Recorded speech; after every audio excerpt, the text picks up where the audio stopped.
Good morning, students. Hello, my name is Miss Meenal and I will be teaching you all science. Okay, so today we are going to start with a new chapter. The chapter name is Life Cycles. Okay, so this is your textbook, page number 18. So the first topic is mixed fruits. So now everyone likes fruits, right? Everyone has fruits every day, and fruits are necessary for our body because they make our diet balanced. Okay, so we will know more about fruits in this part of the chapter. Okay, so the first sentence here, the question given to us is, why do plants have fruits? So why do we need fruits? See, because we like fruits, we like eating fruits, that is why we get fruits. But why do plants why do they have their fruits? So plants have fruits because there are seeds in the fruits, and those seeds help to grow new plants. Okay, so that is why plants grow fruits. So here it is written, many plants make fruits. Fruits come in many shapes and sizes. Here are just a few. So here there are pictures given to us of different fruits. The tomatoes which we eat are actually the fruits of that plant. Okay, so here it is written, tomatoes are fruits. They are not the different part of a plant. They are the fruit part of the plant. Okay, then here these are the fruits of cocoa tree. The fruit pods on this cocoa tree are where chocolate comes from. So they collect these cocoa seeds. These are the cocoa fruits. From those fruits they collect the cocoa seeds and they make chocolate from it. Okay, so these are the two different fruits which we saw. Normally we see many fruits, apple, mango and all. So we see that there are seeds, one or two seeds at least we get in one fruit. So now the next part is, plants that have flowers are called flowering plants. The flowers produce fruits which contain seeds. So the plants which have flowers, which grow flowers, are called as flowering plants. And these flowers grow and they produce fruits. The flowers produce fruits which contain seeds. Now a flower grows into a fruit, and that fruit, when it completely grows, it becomes ripe. At that time it has seeds in it, and when we sow those seeds in the ground, we get a new plant out of it. Okay, now not all flowering plants have brightly colored flowers. Grass and wheat are flowering plants. So do we see all the flowers? If we see, we see that flowers have different colors, but not all the flowers have very bright or very good colored. Okay, so grass and wheat now are flowering plants. Now we know that grass is a plant, but have you ever seen the flower of a grass plant? No, we don't normally see, but grass is a flowering plant. It also has flowers in it. Okay, then some fruits are juicy and some are dry. For example, oranges are juicy but grass fruits are dry. Okay, so if we take an orange is very juicy. It has much of juice filled in it. But if we take a grass fruit, it is going to be dry. There is no juice in it. Okay, so some fruits may have juice in it, but some may not have. Now the seeds inside fruits can grow into new plants. Plants use seeds to reproduce. So as I told you that seeds which are there inside the fruits, those seeds, when we sow them in the earth, we can grow a new plant out of it. So they are called as the reproducing units of a plant. Seeds are called as the reproducing unit of a plant. So plants use seeds to reproduce. What do plants use to reproduce? Reproduce means to grow a new plant from the old one. Okay, so plants use seeds to reproduce. Now here you can see that these are wheat flowers. These are wheat flowers. Here small white flowers which you can see, these are the wheat flowers, and when they grow, they become like this, wheat fruits. Each one contains a seed. Now this is the fruit. This whole thing is a fruit, these are the small fruits, and in each fruit there is one seed of wheat.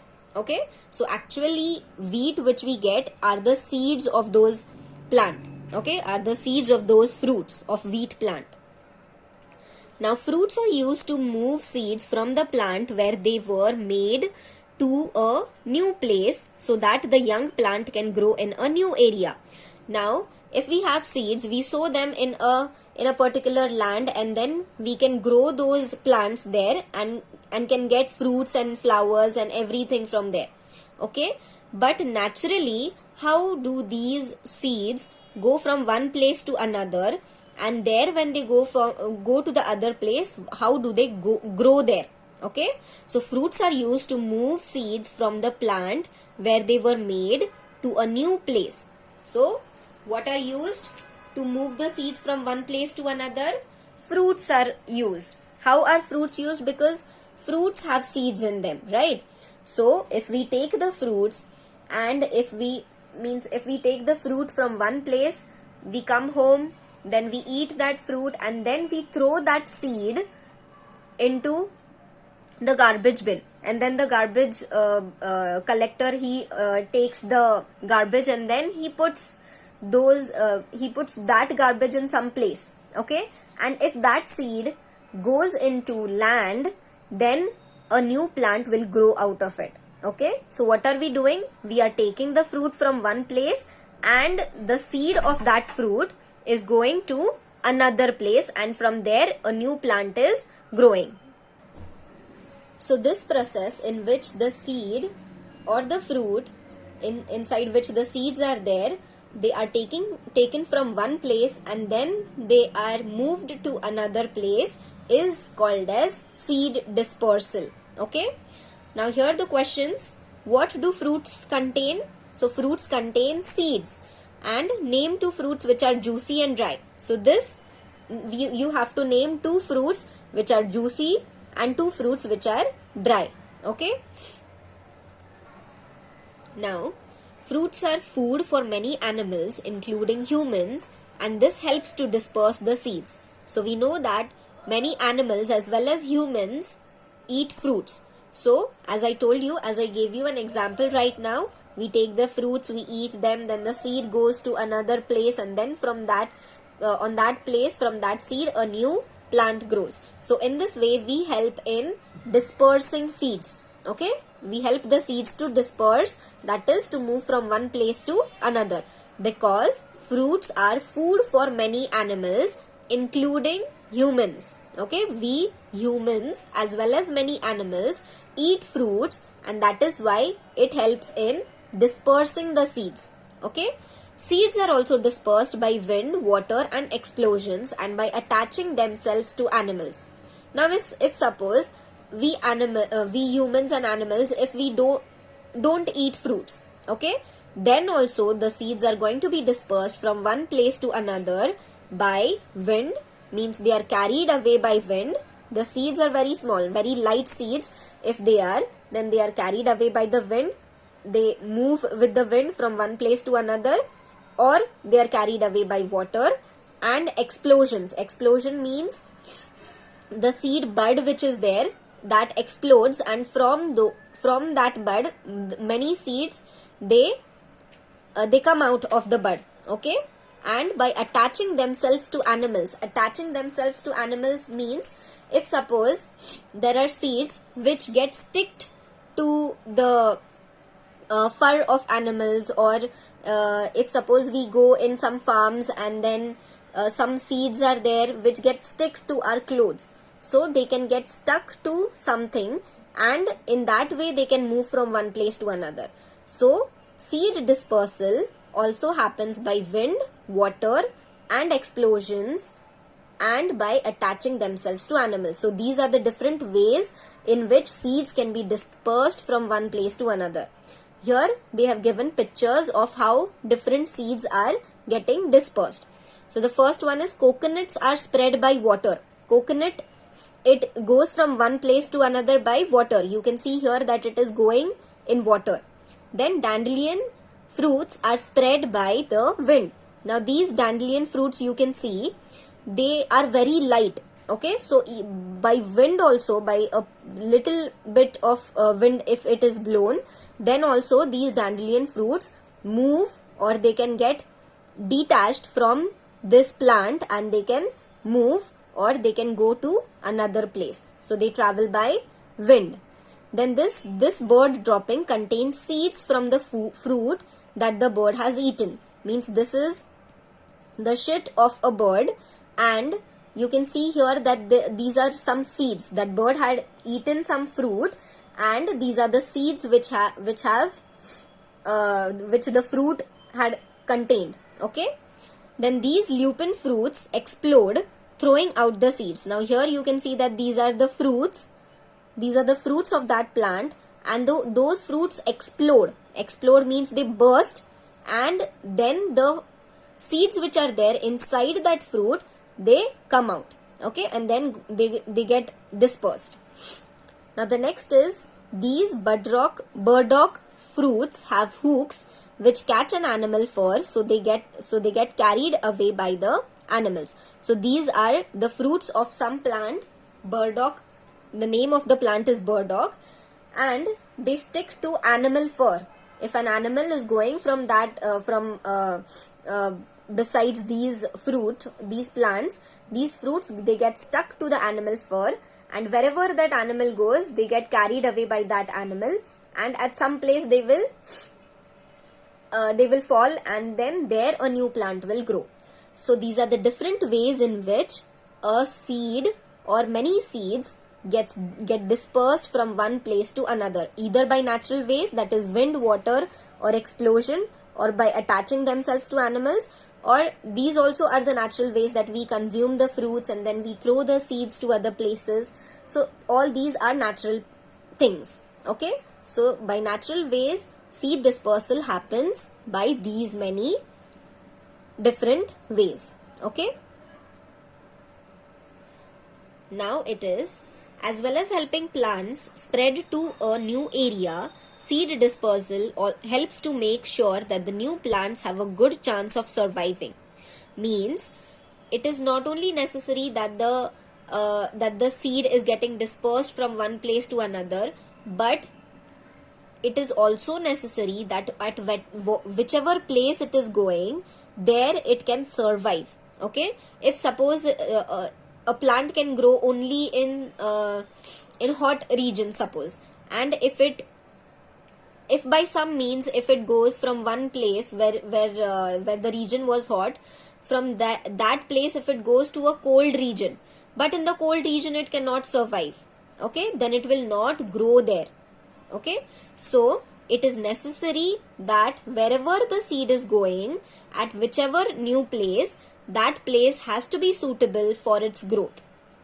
So seed dispersal helps to make sure that the new plants have a good chance of surviving. If seeds start to grow right underneath a parent plant, the new plants may not get enough water and light to grow properly. That means if the seeds fall down under that plant only, the same plant, if they fall down and they start to grow near that plant, near the parent plant means the plant from which the seed we have got.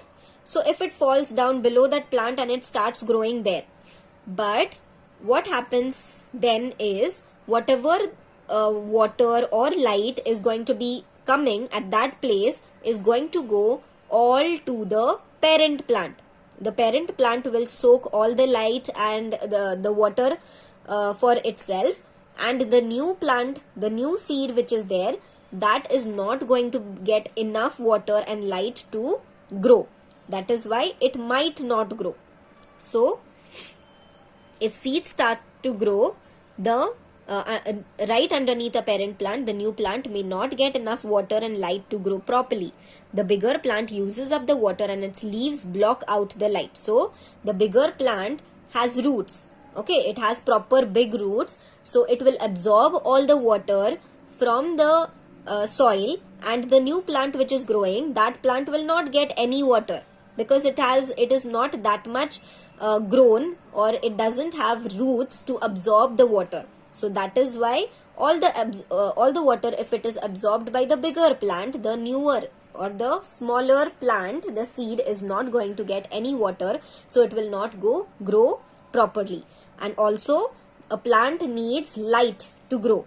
So if it is growing, if the seed is growing under the parent plant is already bigger and it has big leaves, so then it will block the sunlight which is coming from the sun, and it will block the sunlight, so the sunlight will not be it will not reach up till the seed, and that is why, because it is not getting enough water and light, the seed might not grow at that place. Okay, so wherever the seed is falling, it is necessary that it gets suitable condition to grow. If it does not get suitable condition, suitable atmosphere, enough water and light, then it will not grow at that place. Okay, so in this class we have studied why do plants have fruits, why are fruits important to us, what is present in the fruits, and then how the seeds go from one place to another, what is that process called, and how that process takes place. Okay, so we stop with this. We have completed the class for today. We will stop. We will meet in the next class. Okay, students, goodbye.